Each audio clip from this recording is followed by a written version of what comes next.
Today we have a New York strip steak in front of us, and we are letting it get up to room temperature before we cook it. That is a key part to make a medium rare steak excellent and without being cold in the middle.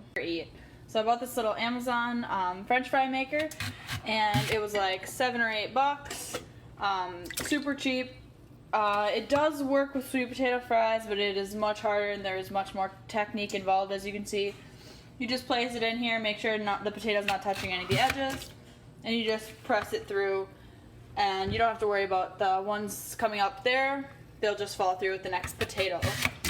So, and then we are just dropping them into a cold water bath, and that's going to get all the starch off, and we found that it helps make extra crispy fries. So we got the dirt off the potatoes, running them through the potato slicer, and letting them sit in a cold water bath while the oven preheats to 450 degrees. And we have the potatoes scattered across 2 greased up pans with coconut oil spray, and we have the oven preheated at 450. We're going to toss them in. All we put on these fries was some coarse pink Himalayan salt and black pepper grinder, both from Costco. And we have the French fries in for the first round, heated at 450 degrees. We're going to put the first round in for 30 minutes. And while that is cooking, I am going to prep the mushrooms and the bell peppers. We have the veggies all cut up, and now we're going to move on and make my famous dip. We're going to start with some plain Greek yogurt, and we're going to add the following seasonings. I'm going to add taco seasoning, some ranch powder. I'm going to add a little turmeric to mine, some Italian seasoning. And for Yusuf, I'm going to add some, habanero rub, some white cheddar, ranch, and some habanero hot sauce, and about 5 drops for this one container. And the macros on this Greek yogurt are phenomenal. If you can see that, it tastes just like spicy mayo or whatever else you want to make it. You can do ranch style. Regardless, it's a super macro friendly and delicious dip for your fries and steak or veggies. We have the spicy one here, and mine here, the final product. They are quite delicious.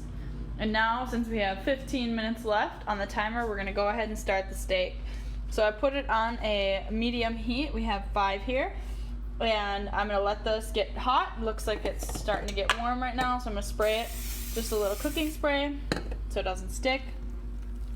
We're going to take the steak, and see that big hunk of fat on the side? We're going to put that straight onto the pan, so then that can render down and we can actually eat the fat later on.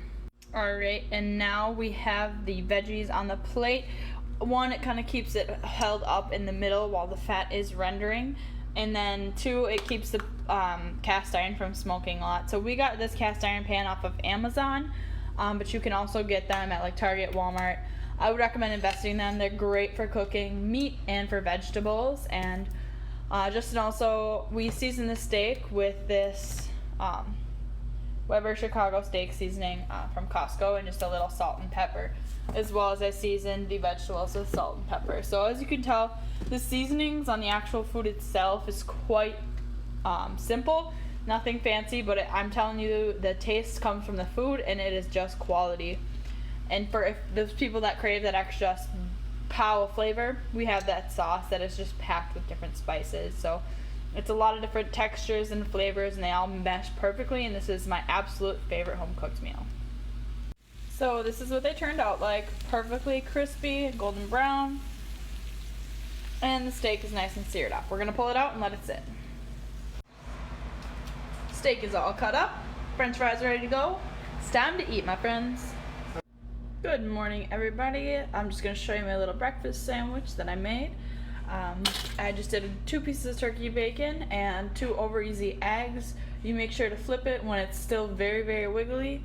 And then I did it with 2 English muffins, and then half a serving of peanut butter on each muffin. The peanut butter's on the bottom, so it gets all nice and warm and creamy. And that is my favorite breakfast sandwich.